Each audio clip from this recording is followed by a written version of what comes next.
कृष्ण द्वारा कहे गए ज्ञानवर्धक अनमोल वचन श्रीमद् भागवत गीता में भगवान कृष्ण के उपदेशों का वर्णन है। आप वही हैं जिसमें आप विश्वास करते हैं। आप वह बन जाते हैं जो आप मानते हैं कि आप बन सकते हैं। अगर तुम अपना कल्याण करना चाहते हो तो सभी तरह के उपदेशों, सभी धर्मों को छोड़कर मेरी शरण में आ जाओ। मैं तुम्हें मुक्ति प्रदान करूंगा।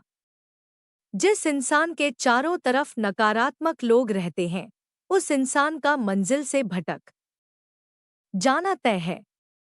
जिंदगी में सब कुछ खत्म होना जैसा कुछ भी नहीं होता। हमेशा एक नई शुरुआत हमारा इंतजार कर रही होती है। श्रीमद् भगवद गीता श्री कृष्ण अनमोल वचन श्रीमद् भगवद गीता में कहे गए श्री कृष्ण के अनमोल वचन। इंद्रियों के अधीन होने से मनुष्य के जीवन में विकार और परेशानियां आती है। सुख दुख का आना जाना सर्दी गर्मी के आने जाने के जैसा ही है। इसलिए इन्हें सहन करना सीखना ही उचित है। निर्बलता अवश्य ईश्वर देता है, परंतु मर्यादा मनुष्य का मन खुद निर्माण करता है। जीवन में वाणी को संयम में रखना अनिवार्य है, क्योंकि वाणी से दिए हुए घाव कभी भरे नहीं जा सकते। मनुष्य उसके लिए शोक करता है जो शोक करने के योग्य नहीं है, और फिर भी ज्ञान की बातें करते हो। बुद्धिमान व्यक्ति ना जीवित और ना ही मृत व्यक्ति के लिए शोक करते हैं। मैं हमेशा तुम्हारे साथ और तुम्हारे आसपास रहता है, चाहे तुम कुछ भी कर रहे हो। जो हुआ अच्छा हुआ, जो होगा अच्छा होगा। स्वयं को मुझ पर छोड़ दो, अपने कर्म पर ध्यान दो। कर्म ऐसा जो स्वार्थरहित पाप रहित हो। जीवन में समय चाहे जैसा भी हो, परिवार के साथ रहो। सुख हो तो बढ़ जाता है और दुख हो तो बढ़ जाता है।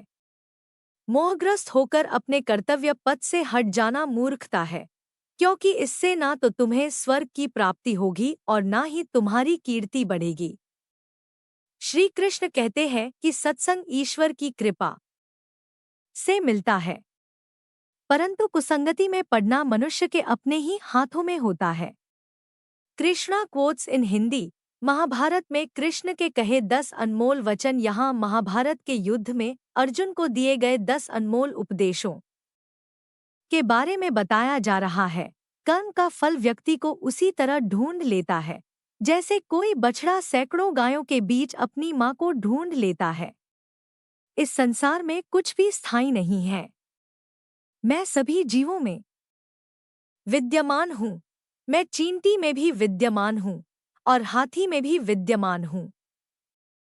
मेरे भी कई जन्म हो चुके हैं, तुम्हारे भी कई जन्म हो चुके हैं।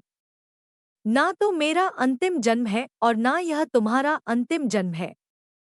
व्यक्ति कर्म करने से कभी छुटकारा नहीं पा सकता है, इसलिए तुम्हें हमेशा कर्म करते रहना चाहिए, क्योंकि कर्म के बिना तुम्हारे शरीर का निर्वाह भी नहीं हो सकता है।